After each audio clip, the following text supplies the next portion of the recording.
po sa ating lahat. Ayan. No? Pinagpala po ba ang bawat isa?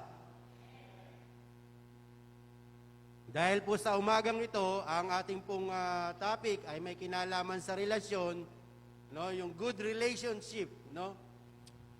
Ang sabihin niyo po doon sa katabi niyo o sabihin mo sa sarili mo, kamusta ka ba? Kamusta na ba ako? Okay pa ba ako? Sige po, bibigyan ko kayo ng ilang mga segundo para limiin po natin yung ating mga sarili.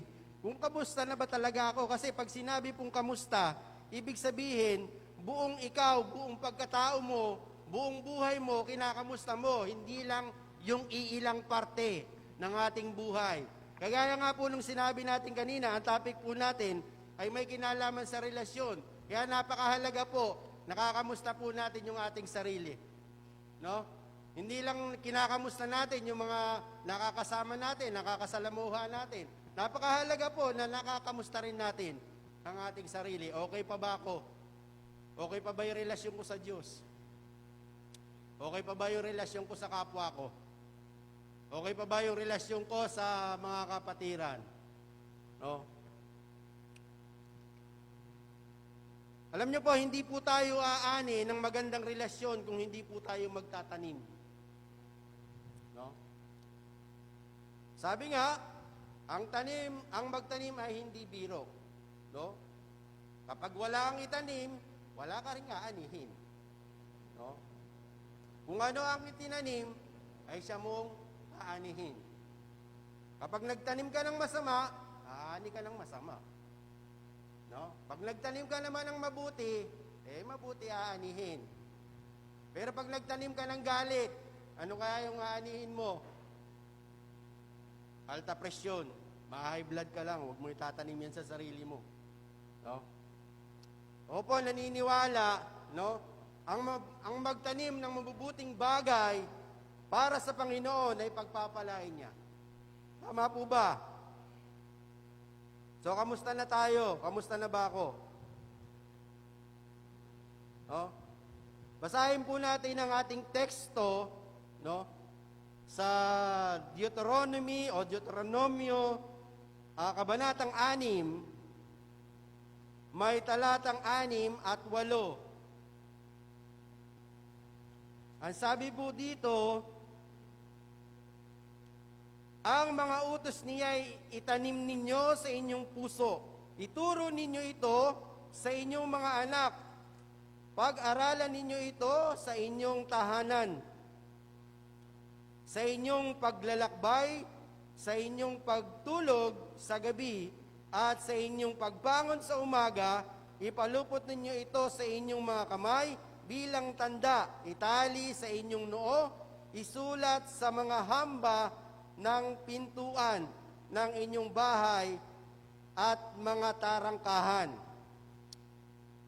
Yung pangalawa po natin ay Efeso 4. Efeso 4, may talatang 17. Ang sabi dito, no? Sa pangalan ng Panginoon, binabalaan ko kayo, huwag na kayong mamuhay tulad ng mga hindi sumasampalataya. Walang kabuluhan ng kanilang iniisip at wala silang pangunawa. Dahil sa kanilang kamangmangan at katigasan ng ulo, walang bahagi sa buhay na kaloob ng Diyos.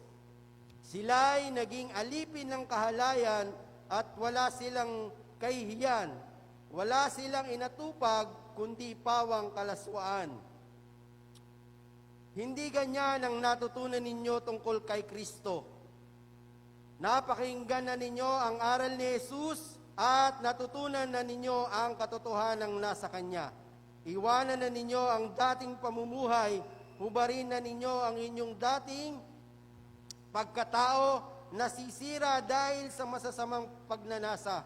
Magbago na kayo ng inyong diwa at pag-iisip. At ang dapat ninyong isuot ay ang bagong pagkatao na nilikhang kalarawan ng Diyos at naghahayag ng matuwid at banal na pamumuhay sa katotohanan. Diyos po ang magpala sa kanyang mga salita. Meron po akong napansin dito sa verse na ito, no, doon sa ating mga talata na binasa, no. Doon sa verse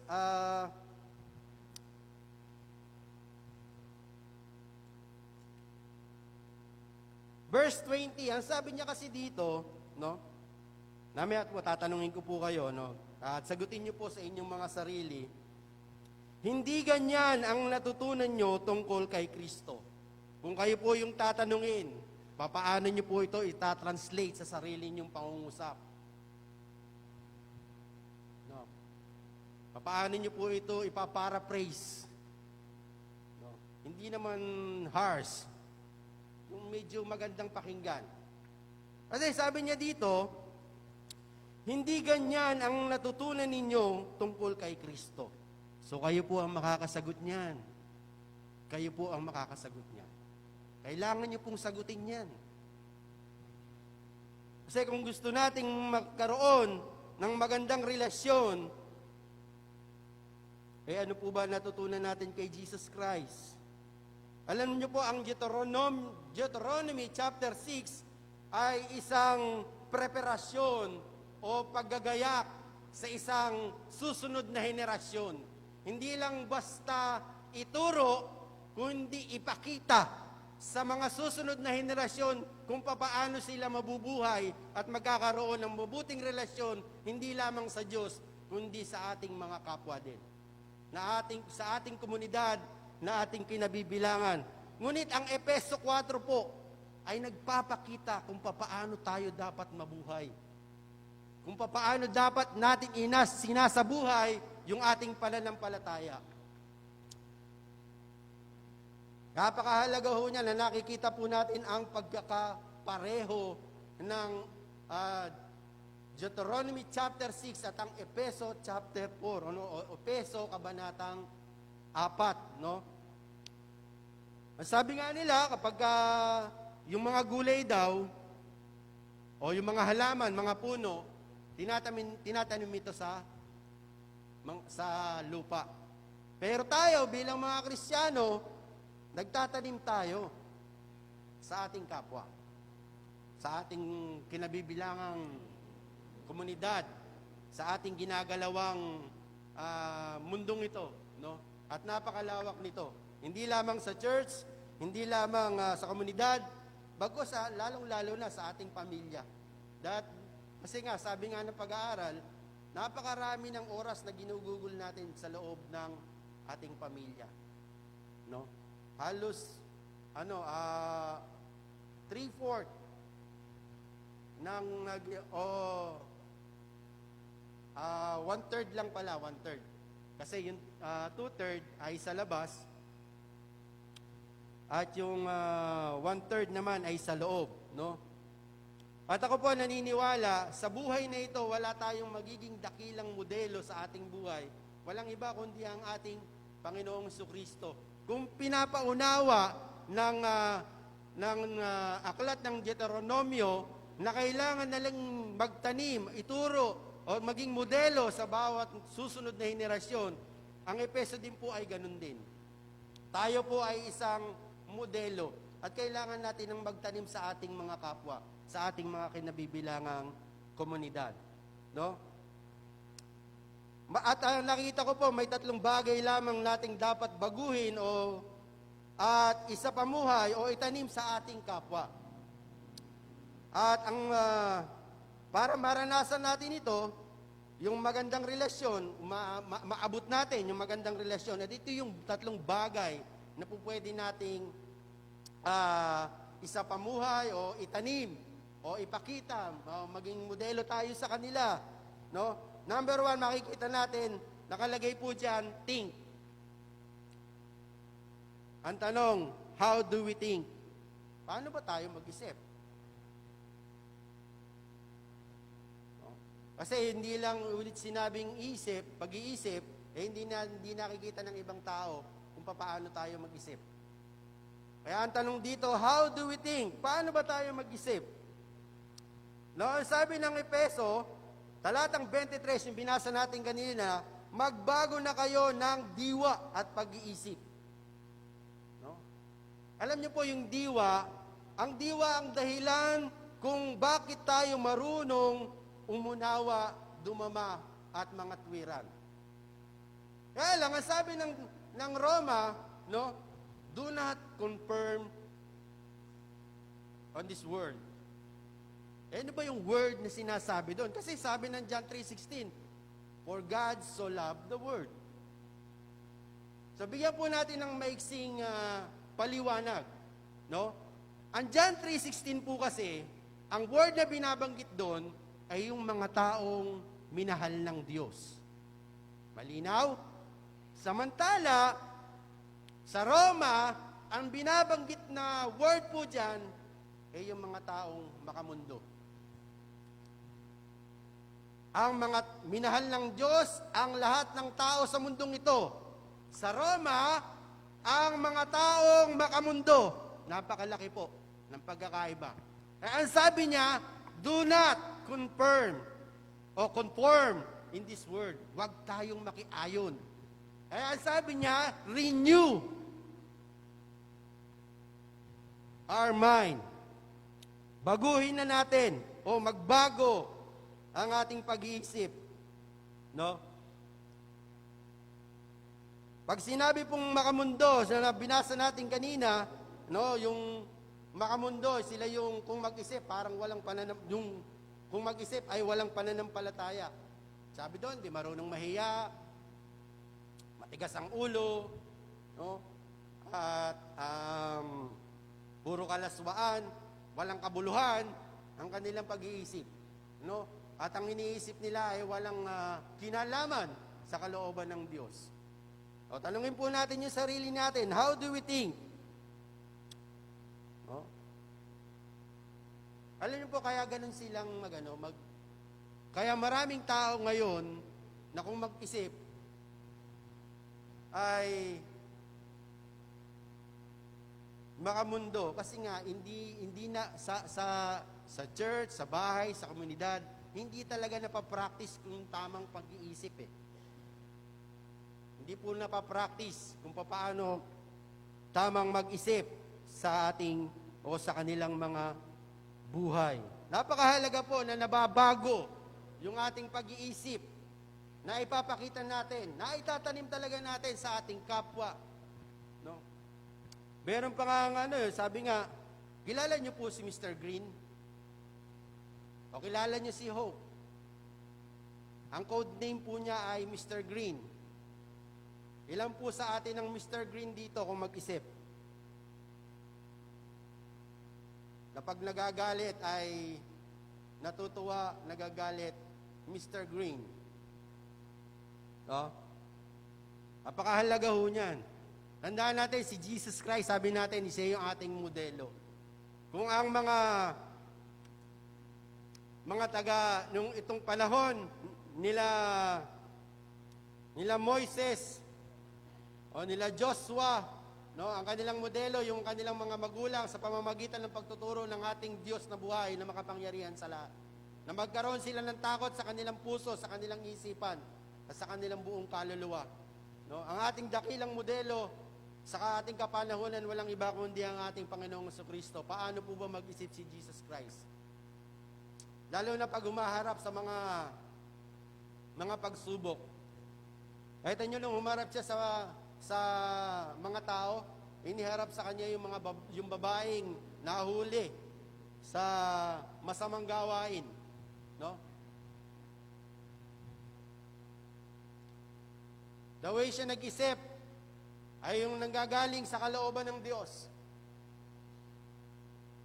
That every time daw po na tayo ay haharap sa mga problema at pinagdaraanan natin sa buhay, dapat mag-isip tayo na inaayon din sa kalooban ng Diyos. No? Well-known tayo sa ating pinag-aaralan o tinatalakay, binabasa sa aklat sa banal na kasulatan. No? Yan po yung isang bagay na pwede nating itanim sa atin talaga. No? Lalong-lalo na pag tayo nasa tahanan, no? Ibang klase kang mag-isip si Kwan at saka si ano. Di ba? Iisip pa lang, dapat nababago na talaga. Gawin tayong mag-isip, hindi makamundo. Bagkus, nandun palagi yung kalooban ng Diyos sa ating buhay. How do we think? Pangalawa po, talk. How do we talk? Paano ba tayo makipag-usap? O paano ba tayo magsalita sa ating buhay? Ito, madalas, lahat ng Kristiyano, nilalahat ko na po, madalas bumabagsak sa ganitong kaparaanan. May dumarating sa punto ng buhay ng lahat ng Kristiyano bumabagsak pagdating sa pamamaraan ng pakikipag-usap. Wala pong exempted dito. Lahat po tayo ay questionable sa ganitong larangan pagdating sa pagtatanim sa mga kinabibilangan nating komunidad. No? Hindi ulit po, pastor, hindi na bumabagsak dito. Lahat po tayo.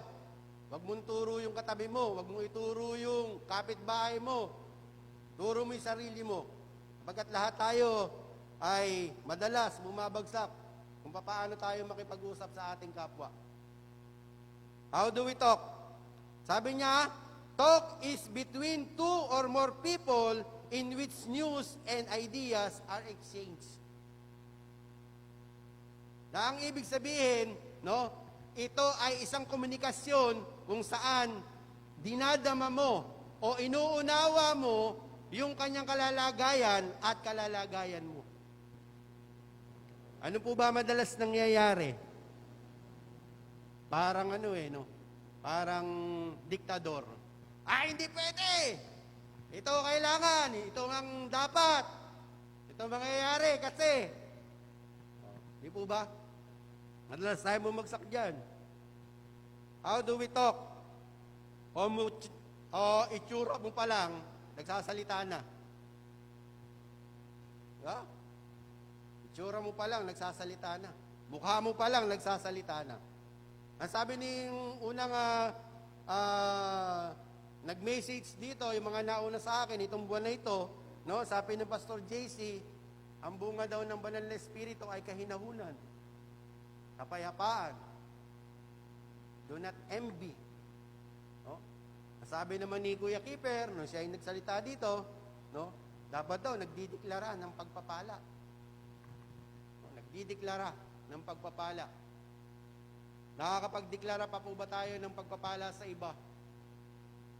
Nakikita pa po ba sa mukha natin ang bunga ng banal na espiritu?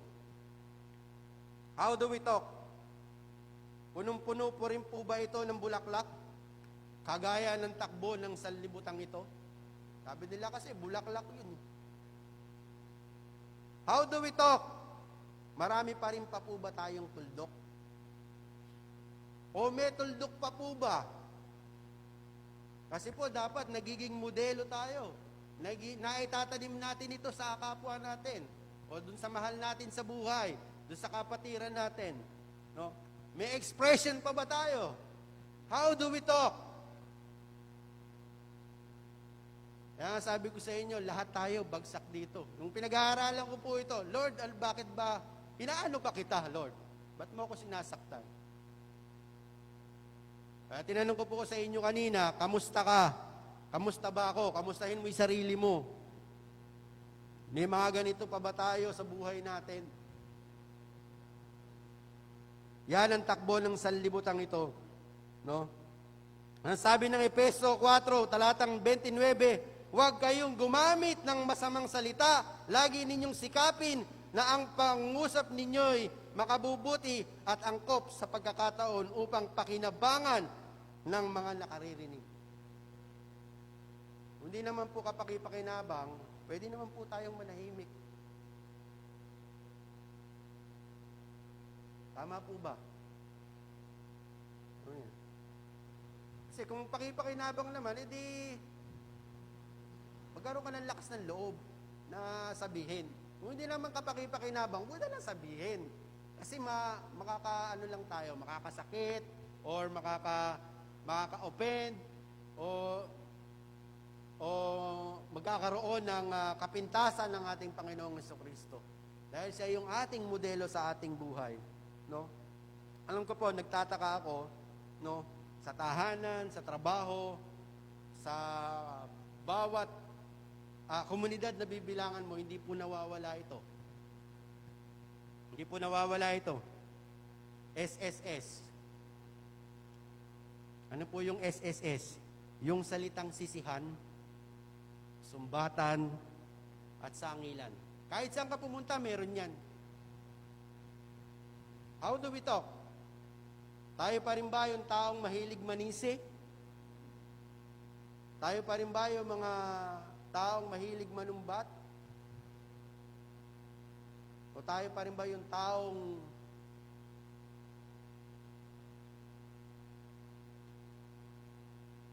napakahalaga po na nakapagtatanim tayo o na nagiging modelo tayo sapagkat ang ating taniman ay hindi lupa at ang ating taniman ay mga tao. Sinabi natin kanina, ang magtanim ng mabubuting bagay para sa Panginoon ay pagpapalain niya. Tama po ba? Kasi kung di mo ito matatanim, sa kapwa mo, paano mo ma-reach yung ating goal na magkaroon ng bunga yung buhay mo na magkaroon ka ng magandang relasyon? Pangatlo, makikita natin dito, walk. How do we walk?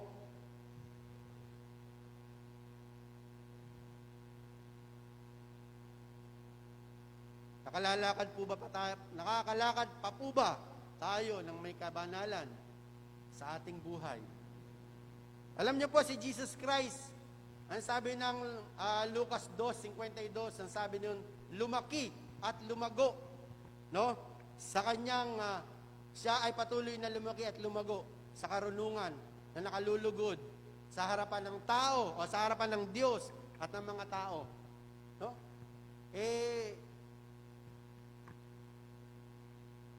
24/7 nakalulugod ang kanyang buhay sa Diyos.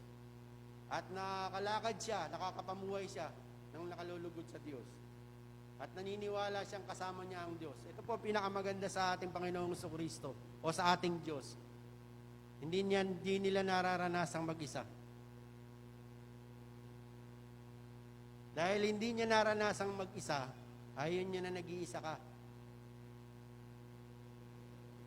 Kaya sa mundong ito, huwag mong iisiping nag-iisa ka lang. No? Kasama natin ang Diyos. Dahil ang Diyos hindi niya manaranasan nag-isa. No? In the beginning, likhain natin. Sa pasimula pa, likhain natin. Ibig sabihin, kasama niya. Meron siyang kasama. No? Hindi po darating sa buhay natin na wala tayong kasama. Dahil ayaw ng Diyos na wala kang kasama. Dahil hindi niya naranasan at hindi niya mararanasan ang mag-isa. Sa banal na kasulatan, makikita din natin ang buhay ni Enoch. Napakaiksi lang ng kwento ng buhay ni Enoch. No? Hindi po ako nagkakamali. 4 na verse sa Genesis, then 2 sa Hebreo. 2 ba? 1? Kung hindi po ako nagmamali, itama nyo na lang po ako kung ako po ay nagkamali. No? Pero nakita natin doon, si Enoch ay lumakad, nakalulugod sa ating Panginoong Jesucristo o sa ating Diyos. No? At dahil sa paglakad niya nakasama ang Diyos, kinuha siya. Kinuha siya. Alam niyo po, bakit kaya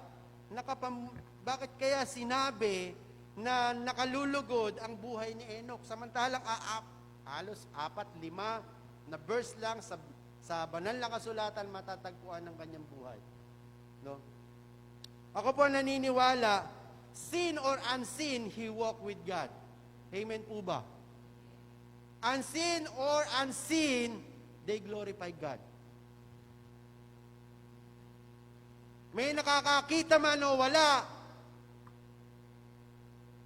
lumalakad at namumuhay siyang kasama ang Diyos.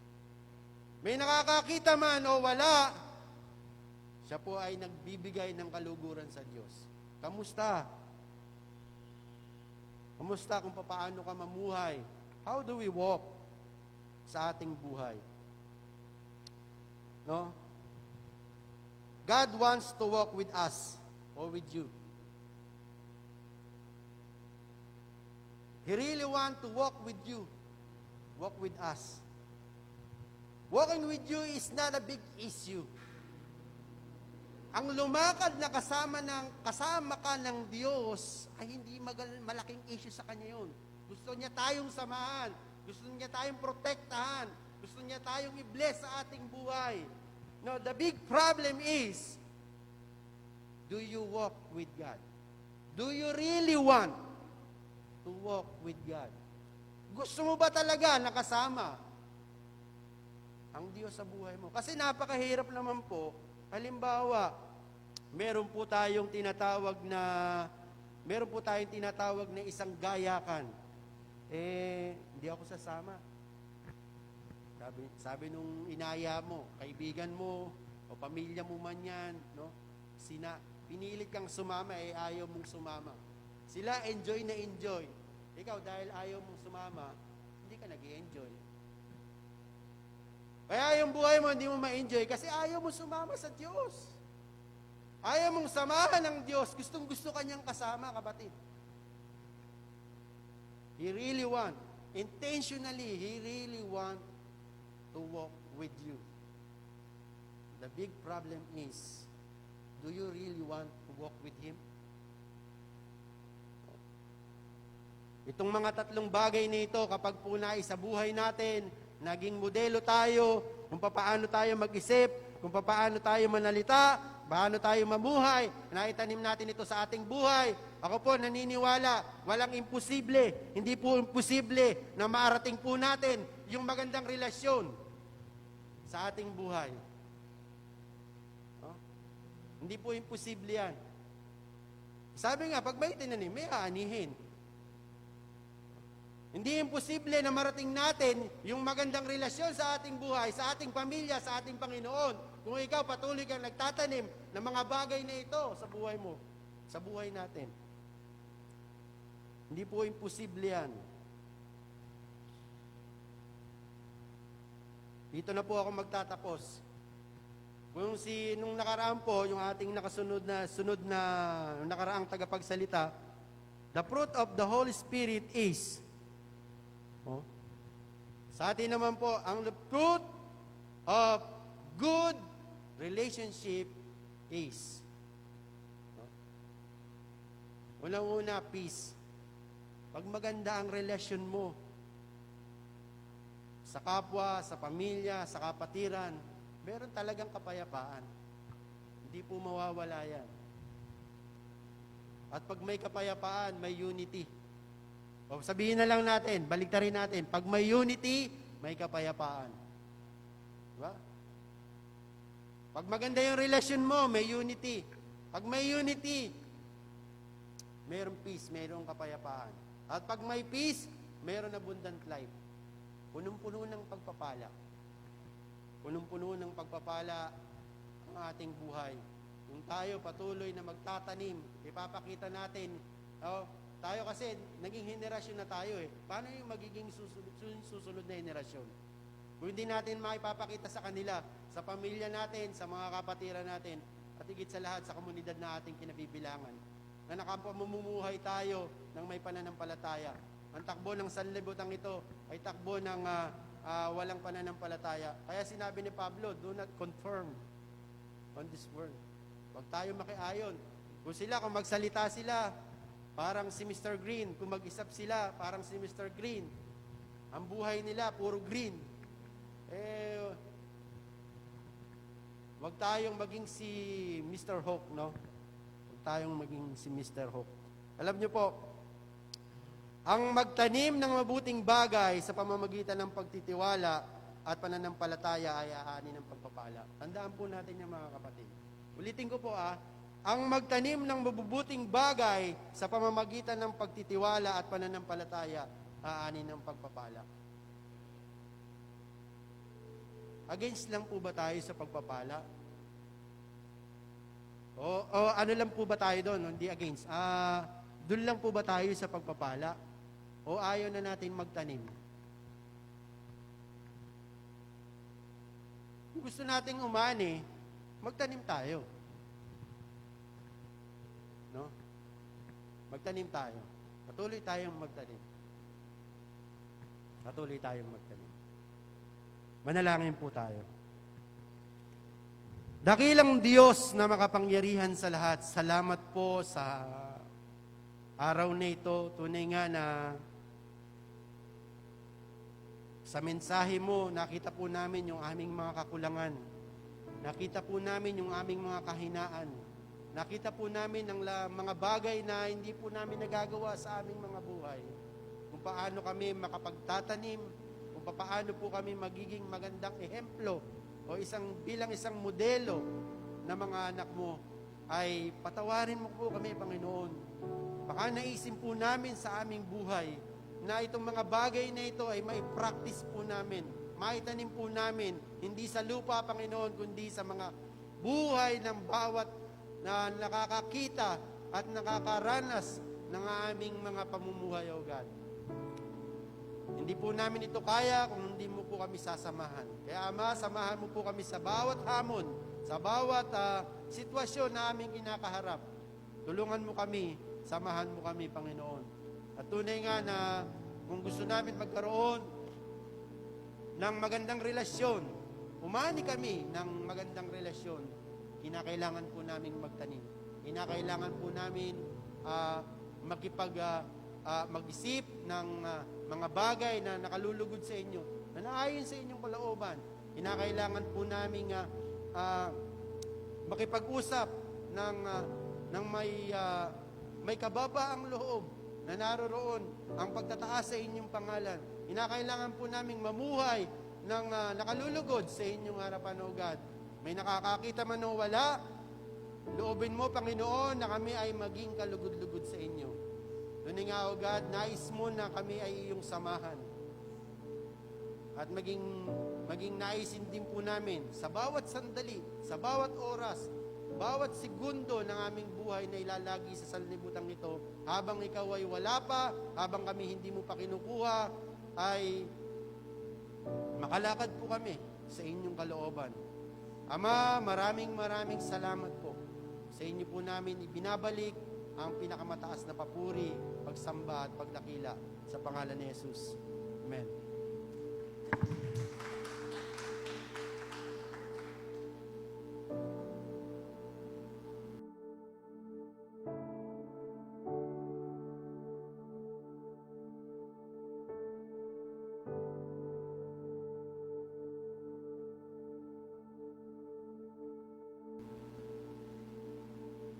Sige po, bilang pagpapatuloy ng ating pagsamba at pagpaparangal sa Diyos, ating hawakan ang ating mga ibabalik na kaloob at ihahandog na mga kaloob natin sa Diyos. Sa tayo po'y manalangin. Aming Ama, purihin ka muli sa umagang ito. Tunay kang tapat, dakila, makapangyarihan sa aming mga buhay. Nararapat, O Diyos, na kayo ay parangalan, hindi lamang sa pamamagitan ng aming labi, hindi lamang sa pamamagitan ng awitin o tugtugin, hindi lamang sa pamamagitan ng mga aming pag-iisip, kundi maging Panginoon sa pamamagitan ng aming pagbabalik ng aming mga ikapo, pagkakaloob ng aming mga handog sa inyo. Tunay, O Diyos, na ito po ay aming gagawin bilang aming pagtugon at pagkilala sa inyo pong kadakilaan sa aming buhay. Tunay nga, O Diyos, hindi mo ito kailangan dahil kayo ang mayaman sa lahat at pinagmumulan ng lahat ng bagay.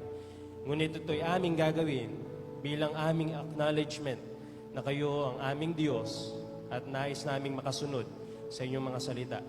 Ito ay aming gagawin para makatulong din, O Diyos, sa pagpapalaganap ng inyong pong kaharian dito sa lupa. Kaya nga, Panginoon, aming panalangin, ito'y gamitin ninyo para po sa inyong kaharian. Patuloy niyong pagpalain ng maghahawak ng mga kaloob na ito. At pagpalain nyo rin ang bawat isang magbibigay, Panginoon. Siksik, liglig at umaapaw ng pagpapala ang inyo pong ipagkaloob pabalik sa amin, Panginoon. At sa mga nagnanais, O Diyos, pero walang kakayahan. Kayo pa rin ang magkaloob sa kanila ng wisdom on how to create wealth, O God, on how to gain wealth, Panginoon, upang ang bawat isa ay makapagbalik din ng ikapo at pagkakaloob sa inyo, Panginoon. Sa inyo namin tinitiwala ang lahat ng ito, pinagpapasalamat at pinagmamapuri. Tanggapin mo, O Diyos, sa pangalan ni Jesus. Amen.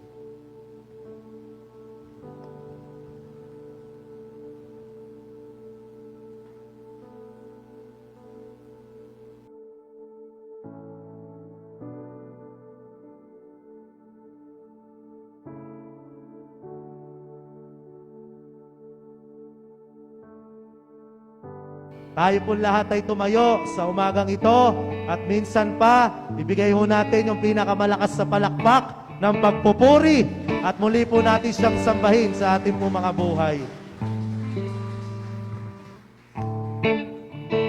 Isa pa natin ideklara kung sino ang Diyos sa ating mga buhay.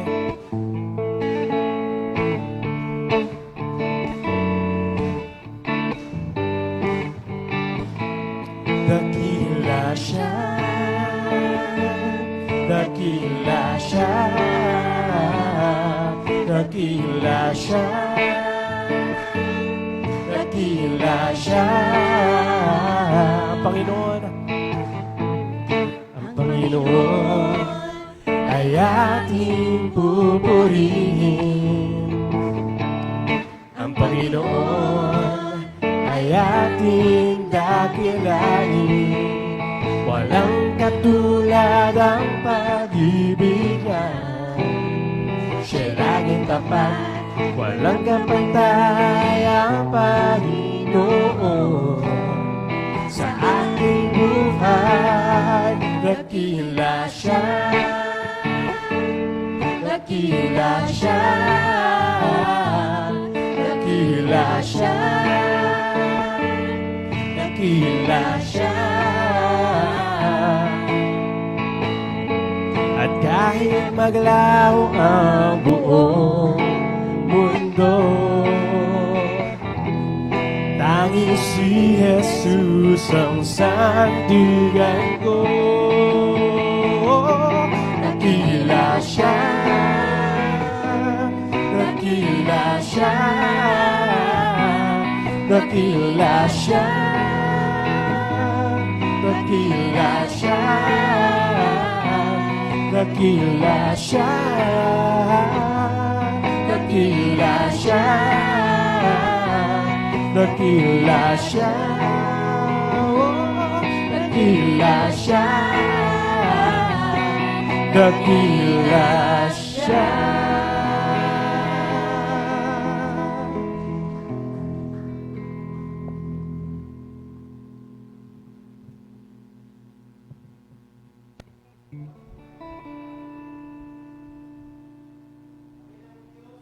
Makapangyarihan sa lahat, salamat po sa umagang ito. Nawa nga ay natagpuan mo po ang bawat isa na taus-pusong sumasamba at itinataas ang inyong pangalan. Sa bawat awitin at bawat mga salita po na namutawi sa labi ng bawat isa ay nagbigay po ng karangalan sa inyong pangalan. At ito ay naging mabangong sambyo diyan sa inyong trono ng kabanalan, O God. Maraming salamat din po sa mensahe mo, sa napakasimpleng paalala at napakasimpleng mensahe na ito ay magawa po namin sa aming buhay. Salamat po sa mga katotohanan ito. Tulungan mo kapit samahan sa aming sa bawat hamon ng buhay namin, lalong-lalo na po sa aming pag-uwi sa kaniya-kaya naming pansamantalang tahanan. Ang nais po namin ay patuloy mo po nga po kaming protektahan, patuloy mo po kaming pagpalain. Inaalala po namin yung mga kapatid po namin di nakasama. Inaalala din po namin yung mga nanonood sa oras na ito, naan man nga po yung kanilang kalalagayan sa buhay, ay patuloy nyo nga po silang pagpalain. Inaalala din po namin ang aming senior pastor. Tunay nga po, Panginoon, sa inyo po namin tinitiwala ang kanyang buhay. Patuloy niyo po siyang palakasin, patuloy niyo po siyang bigyan ng kagalingang nagmumula sa inyo. Maraming salamat po at lalabas nga po kami sa iglesyang ito na baon-baon, Ama, ang pag-ibig mo, ang pagpapala mo, Panginoong Kristo, at ang kapuspusan ng banal na Espiritu patuloy po naming maranasan. Sa pangalan ni Jesus. Amen.